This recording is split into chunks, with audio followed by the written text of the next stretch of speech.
마지막 부분에 이제 우주의 특이성에 대해서 우주와 상상이 만나는 것, 문제와 오류가 빈번한 것, 그리고 외계인에 대해서 모차르트 반짝반짝 작은 별을 작곡을 했다. 독자 여러분 중에서 반짝반짝 작은 별의 블랙 시브 멜로디 같은 것을 아는 사람이 있을까? 어떤 사람들은 이 멜로디를 아이들에게 알파벳을 가르치는 데 쓰기도 한다. 이 멜로디는 어디서부터 시작된 것일까? 일부에서는 종종 반짝반짝한 모차르트가 어릴 때 썼던 짤막한 노래 중에서 하나라는 주장을 한다. 물론 모차르트는 어릴 때 이 멜로디에 변주곡을 쓰기는 했지만 이는 1781년에 즉 그가 20대 중반에 이르렀을 때의 일이다. 이 멜로디의 기원은 보스 디라리 엄마에게 말하겠어요 라는 프랑스의 민요라고 한다. 물론 모차르트의 변주곡으로 인해서 이 멜로디가 널리 퍼지게 되었긴 했으나 사실 프랑스 사람들은 모차르트가 태어나기 몇십 년 전부터 이 노래를 흥얼거렸다고 한다. 반짝반짝 빛나는 구상체에 장대한 당신의 신비에 대해서 헤아려 보니 에테르 공간 안에 고생한 자태를 뽐내며 탄소주의의 보석하며 닮았네. 다른 음악적인 사고들. 다크사이드 오브 문, 핑크 플로이드의 1973년 작품에서 플라이 미 투 더 문, 프랑크 시나트리가 기존의 곡을 스탠더드 재즈로 해석하는 곡, 이런 것이 있다는 거죠. 우주에 대해서 이런 등등 있고, 화성에는 수로 네트워크가 있다. 19세기 말은 지구에서 은하 사업이 번창하던 시기였다. 수에즈 은하는 1869년에 완공되었고, 중부 아메리카에는 프랑스가 파나마 은하 건축에 열을 올렸었다. 또한 발트해 및 북해의 경우에 킬 은하 건설이 한창 이루어졌다. 그런데 이러한 은하들은 화성의 수로에 비하면 3배로 정도의 규모일 뿐이다. 천문학자들은 화성에서 행성의 반 정도를 가로지르는 엄청난 규모의 수로를 발견했다. 각 수로들은 너비가 약 80km나 되며 지구에서도 존재할 수 확인할 수 있을 정도였다. 이 수로들은 화성 표면의 어두운 지역에서 서로 연결이 되는데 이것은 바다였던 것으로 추정된다. 확실히 화성은 고도의 산업사회를 거쳤던 것으로 보인다. 화성의 은하는 1877년에 이탈리아 천문학자 지오반니 스키오파렐리가 처음 발견했다. 이 천문학자는 자신이 발견한 것에 대한 판단을 유보했으나 그가 사용했던 용어가 혼선을 일으켰다. 운하와의 비교는 불가피해졌다. 지구의 그 어떤 자연현상에도 반하는 일이었다. 다시금 이에 대한 이성적인 결론이 도출되었다. 이와 같은 현상은 아마도 화성의 대기 안개의 굴절 때문에로 미루어 보았다. 일부에서는 보다 상상력을 더한 설명을 선호하기도 했다. 최근의 산업 역사에 기반을 둔 아이디어 중에는 이 흔적들이 운하와 그 옆을 지나던 기차 레일 흔적에도 있었다. 이에 대한 열띤 토론이 1890년대부터 900년대 초까지 계속되었다. 특히 미국 퍼시빌 로웰은 이와 같은 주장에 앞장섰다. 로웰은 화성의 운하 시스템에 대한 정교한 지도를 만들었다. 그는 각 운하별로 이름을 붙이고 심지어 배경 이야기를 보태었다. 화성의 운하가 체계가 죽어가고 메마른 화성의 문명의 물기를 제공하기 위한 시도였다고 가정한 로웰의 이야기는 H.G. 웰만큼이나 인기를 끌었다. 각종 언론과 미디어에는 목마른 화성인 마냥 기사를 쏟아내었다. 그러나 시간이 지나면서 기술의 발전으로 보다 정교해진 망원경으로 살펴본 결과 화성에는 은하의 흔적이 없으며 화성의 대기에서도 물 건조는 보이지 않는 것으로 확인되었다. 화성의 은하는 지금 저급 망원경과 상상력에 의한 착신성에 불과했다. 존재하지 않는다. 인류는 1960년대에 최초로 우주인과 소통하려고 했나? 소설가 아더 C. 클라크는 수많은 함축적인 의록을 남겼으나 그 중에서도 우주에 다른 지역의 생명의 존재 가능성에 대한 의록만큼 유명한 것이 없다. 그는 두 가지 가능성을 존재할 수 있다고 말했다. 우리는 우주에 홀로 존재할 수도 있고 그렇지 않을 수도 있다.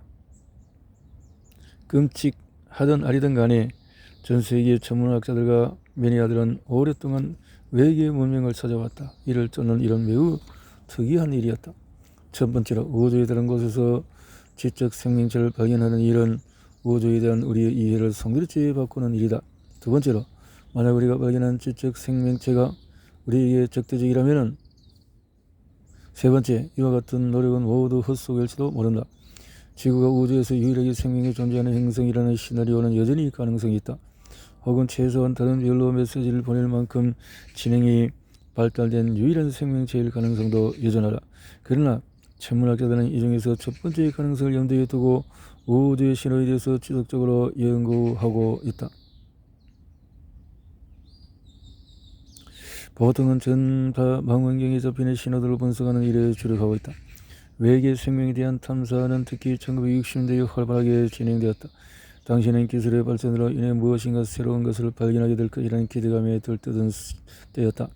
최초의 세티 관련 메시지는 미국의 천문학자 프랭크 드레이크가 1974년에 보냈던 것으로 보고 있다. 푸에르토리코의 아레네15 전파 망원경을 이어서 신호를 보냈다. 가장 초기의 접촉 시도 대상 외계인은 화성이었다. 19세기에는 화성에 지적 생명체가 존재할 것이라는 생각이 지배적이었다. 독일의 수학자 칼 브레드릭 가우스는 최초의 접촉을 시도한 인물 중의 하나였다. 그는 1820년대에 태양빛을 반사시켜 화성인과 소통하려고 했다. 일부에서는 강력한 램프를 비추는 것을 주장하기도 했다. 아마도 화성인이 실제했다면 그들의 망원경을 통해서 사하라 사막의 픽토그램이나 혹은 등유를 태워서 생기는 거대한 연기띠를 보았을지도 모른다.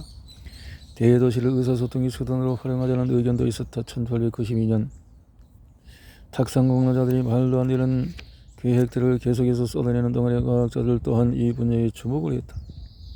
같은 해 공학자이자 발명가였던 니콜라 테슬라, 그가 개발한 무선 라디오 시스템을 통해서 행성 간 소통이 가능하다고 주장했다. 외에도 저명한 과학자였던 글리엘로 마르코니와 외계 지적 생명체를 갖기 위한 노력은 괴짜들의 덕후들을 끌어들였다. 1918년 로빈슨 오마루라는 180의 장신의 큰 귀를 가진 화성인 여성과 정신적인 접촉을 가졌다고 주장했다. 그는 화성인 여성의 종족이 극도로 종교적이어서 무신론자들을 정신 이상자로 취급할 정도라고 했다. 1926년 화성은 지구에서 보다도 2290만 킬로미터나 가까이 근접하였으며 이는 전파 신호를 보내기 적절한 시기였다. 우측은 한 번도 행성 간의 메시지 전달해본 경험이 없었으나 로빈슨의 돈을 받는 것은 매우 기쁘게 받아들였다. 로빈슨의 메시지는 워릭시의 럭키 라디오 방송에서 전파를 통해 우주로 쏘아 올려졌다. 로빈슨은 계속해서 화성과 교신하기 위해 의미 없는 시도를 계속했다.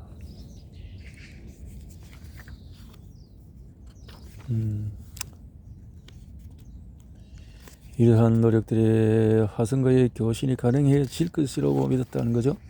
오늘 우리는 화성인과의 교신이 절대 가능할 수 없다는 것에 대해 알고 있다. 물론 우리 스스로가 화성을 개척하여 화성인이 된다면 가능할지도 모르겠다. 마리너 사호 탐사정은 1964년 화성 표면의 사진을 전송해왔다. 그 이후 우리는 화성이 건조하고 사람이 살기에 적합하지 않은 행성임을 알게 되었다. 화성에서 생명을 찾을 수 없게 되자 외계의 지적 생명체를 찾기 위한 노력은 별들로 집중이 되었다.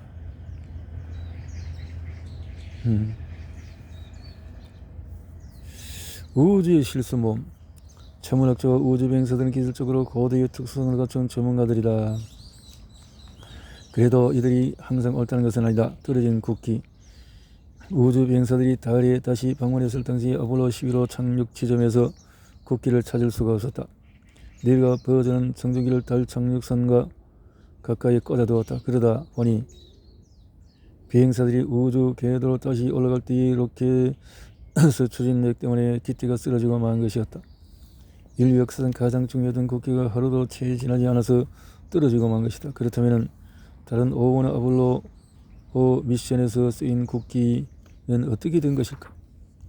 달 궤도선에서 고화질로 촬영한 결과 이들은 아직도 남아있는 것으로 보이지만 안타깝게도 원래 상태로 보존되고 있지는 않은 듯하다. 깃발을 꽂은 지 수십 년이 지나다 보니 계속해서 태양빛을 받아 나일론 천들이 손상을 입은 것으로 보인다. 달에서 흩디듬. 달 표면을 걷는 일은 공물을 거니는 일과는 전혀 다르다. 지구에서의 6분의 1 중력밖에 되지 않는 환경에서 걷는 일은 적응을 필요로 한다. 특히나 사람 몸무게만큼이나 무거운 우주복을 입고 울퉁불퉁한 달분하고 표면을 걷는 일은 생각보다 훨씬 어려운 일이다. 그러다 보니 우주 비행사들 중에서는 넘어지는 경우들도 여럿이 있었다. 최초로 넘어진 사람은 아폴로 12호에 탑승했던 알란 빈이었다. 그는 나중에 자신의 실수를 그림으로 그렸다. 독자 여러분이 유튜브를 검색하다 보면 아마도 달을 걷다가 넘어진 우주 비행사들의 영상을 쉽게 찾을 수 있을 것이다. 찰리 드크는 아폴로 16호 미션 도중에 웃지 못할 해프닝을 맞았다. 그는 달 표면의 깃들을 세우려고 망치질하다가 망치를 떨어뜨리게 되었다. 그래서 망치를 주우려고 노력해 봤으나 망치를 주울 수가 없었다. 그가 입고 있던 우주복은 무릎을 구부리거나 허리를 굽을 수 없게 되어 있었기 때문이다. 과도한 노출. 아폴로 12호가 달로 여정을 떠났을 당시에는 컬러 카메라가 보급되어서 훨씬 개선된 영상을 보낼 수 있었다. 그러나 불행하게도 알란 빈이 카메라를 태양 쪽으로 향하게 하는 바람에 초기에 송신이 끊기고 말았다. 음모론 중에 하나는 알란이 자신이 넘어진 영상을 지우기 위해서 고의로 카메라를 훼손시켰다고 주장한다. 녹아웃. 또 다시 불쌍한 알란 빈의 이야기다. 그런 달에서 넘어지고 망치를 떨어뜨린 것도 모자라서 달 미션 역사상 가장 큰 부상을 입었다. 사건은 미션 막바지 비행에서 발생했다. 우주 비행선 태양에 착륙하던 과정에서 그의 머리 위쪽 선반 안에 놓였던 카메라가 떨어지면서 그의 머리 앞부분을 강타했던 것이다. 사건 당시 그는 몇 초간 의식을 잃었으며 6바늘이나 꿰맬 정도로 크게 다쳤다. 미스터리한 대변. 우주에서 대변을 누르는 일은 사소한 일이 아니다. 중력이 없는 곳에서 배설물은 위로 뜨는 경향이 있다. 이 상황에서 대변 봉투에 이것을 집어넣는 일은 쉬운 일이 아니다. 우주 비행 중에서 대변 사고가 발생하면 이를 알아채지 못하는 것이 더 어렵다. 아폴로 10호에서 탑승했던 3명의 우주 비행사들은 이와 같은 사건에 봉착했다.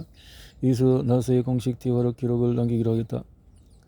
누가 범인이냐? 무슨 말이야? 누구냐? 이것이 어디 나온 거냐? 랩킨 빨리 줘봐. 실내에 똥이 떠다니고 있어. 난 아니야. 하나도 아닌 것 같은데 내 것은 저보다 더 끈적하이는 편이야. 일단 버리자. 으악 최악이다. 이렇게 오늘날까지 아폴로 10호에서 무슨 일이 벌어진 데에서는 알지 못하고 있다. 문법 오류. 6번의 아폴로 미션은 기념표를 들고 달에 착륙했다. 이 중에 첫 번째였던 아폴로 11호 미션에는 지구인 최초로 달에 발을 내디딘 1969년 7월 우리는 모든 인류의 평화를 위해서 이곳에 왔다고 쓰여있다. 여러분은 이 문장에서 잘못된 점을 찾을 수 있겠는가? 이 문장에는 사실 틀린 것이 두 군데 있다. 우선 맨카인드라는 표현은 여성 입장에서 그다지 달고운 표현이 아니다. 그리고 날짜의 순서도 잘못되어 있다. 문법을 중요시하는 사람이라면 AD가 연답에 나와야 한다는 사실을 알고 있을 것이다. AD는 아노 도미니. 근데 만약 여러분이 July 1969 in the year of our Lord라고 쓴다면 표현 자체가 틀려지는 셈이다. 나아가 등간 our Lord라고 표현이 모든 일로 뒤에 펴는 메시지에 적합하지 않다고 주장할지도 모른다. 무신론자들의 입장도 고려해야 하는 것이 아닌가?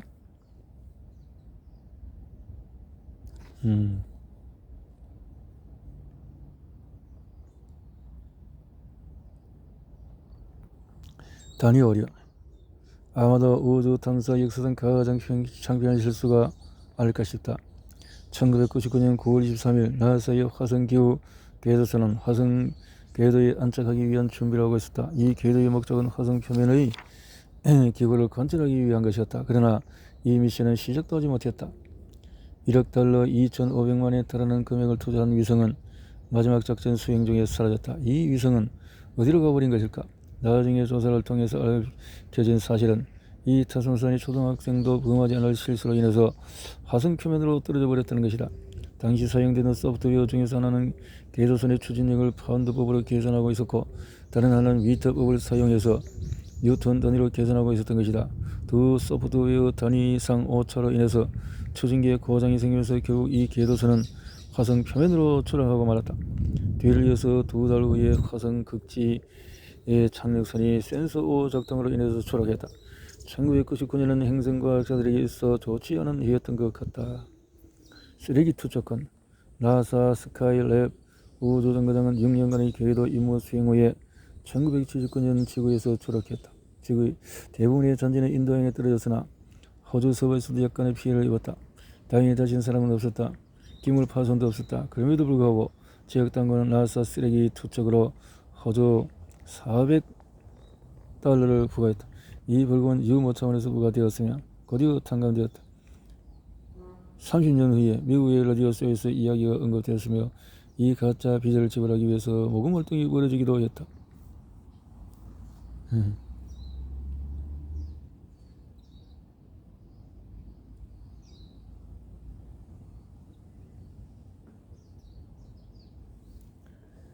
혹시 여러분은 잘못 발음하고 있지는 않나?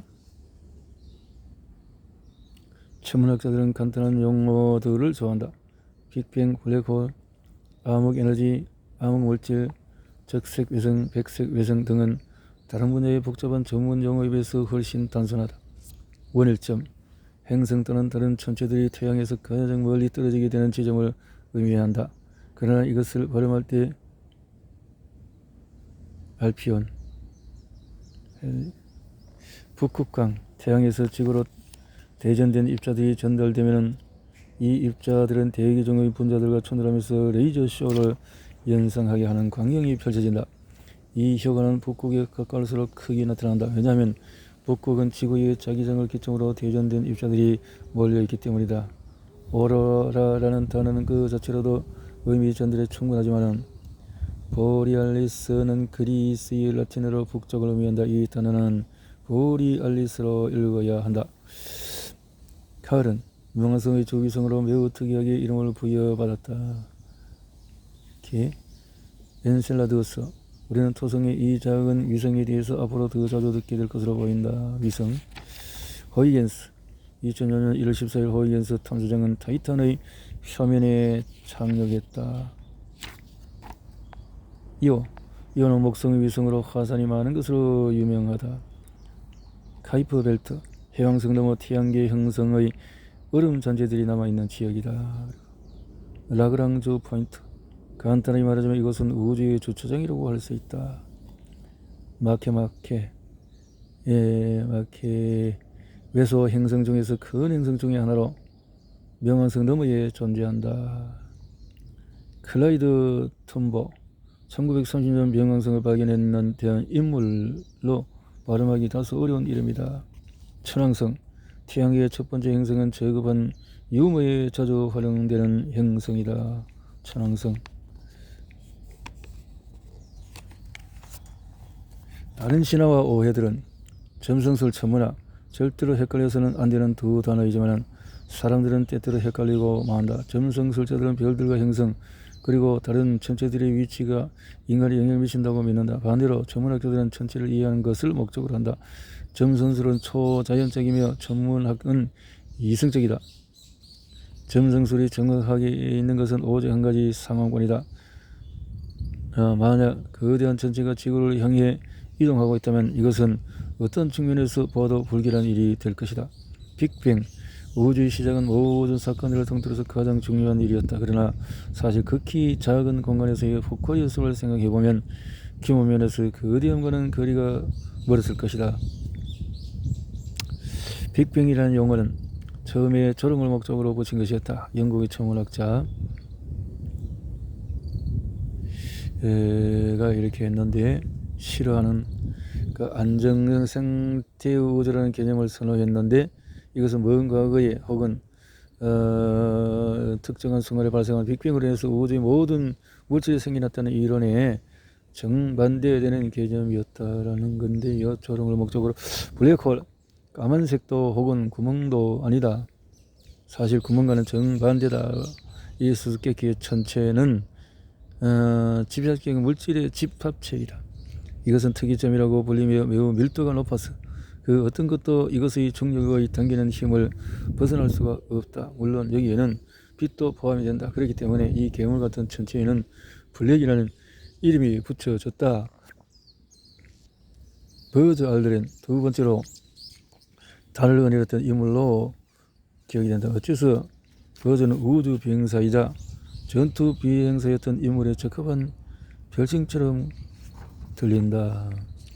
케이프 커네버를 우주 왕복선과 세턴 V 그리고 다른 우주 탐소 로켓 등을 발사한 장소로 유명한 플로리다의 로켓 기지로 알려졌다. 플로리다 오직 6명의 우주 비행사만이 케이프 커네버럴에서 우주로 보내졌다 하는 거죠. 화성의 얼굴은 1971년 바이킹 1호 화성 탐사선은 화성 표면의 거전 얼굴의 형태의 사진을 전송해왔다. 이것은 외계 문명에 대한 증거였을까? 물론 아니다. 후속 미션에서 보다 정밀한 사진을 찍어보니 단순한 착시 현상에 불과했음이 밝혀졌다. 헨리 혜성. 이 혜성은 혜성 중에서 아마 가장 유명할 것이다. 이 혜성은 지구에서 매 75, 76년에 한 번씩 관측이 가능해져서 가장 최근에 발견된 것은 1986년이었다. 다음번 지구에 들어올 시점은 2061년으로 예상되며 이때가 되면 아마 사람은 보내는 탐사하는 것도 가능해질 것으로 보인다. 헨리 천문학자 헨리를 통해서 이런 그때 한번 대대적인 난리가 있었던 것 같은데요. 혜성이 지구를 부딪히지 않을까 이런 생각에 화성은 붉은 행성이다. 독자 여러분은 밤에 화성을 보면 확실히 붉은 행성처럼 보인다.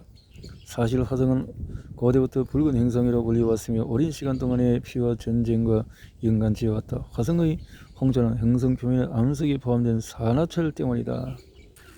나사, 미 항공우주가 전 세계적으로 나사라고도 알려져 있다. 미국의 우주 프로그램과 동일시 여겨지고 있다.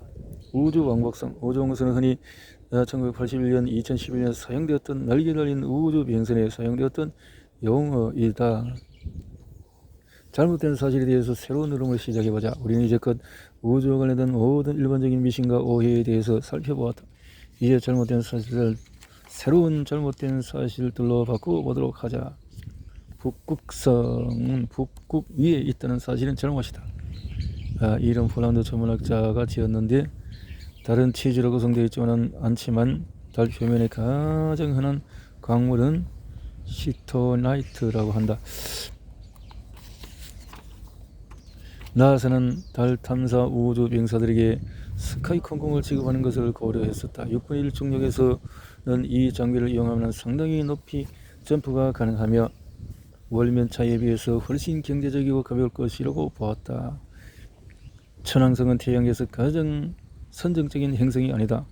화성과 목성 사이는 내 직장이라고 불리는 소행성이 존재한다. 이런 오류된 것들이 있다. 전체는 아직도 연구할 곳은 한 68% 이상은 연구할 곳이 많은 우주라 그 이상도 될 수도 있겠지요. 자, 당신이 알고 있는 우주의 진실은 우주와 상상이 만나는 것에 대해서 책을 대충 살펴보았습니다.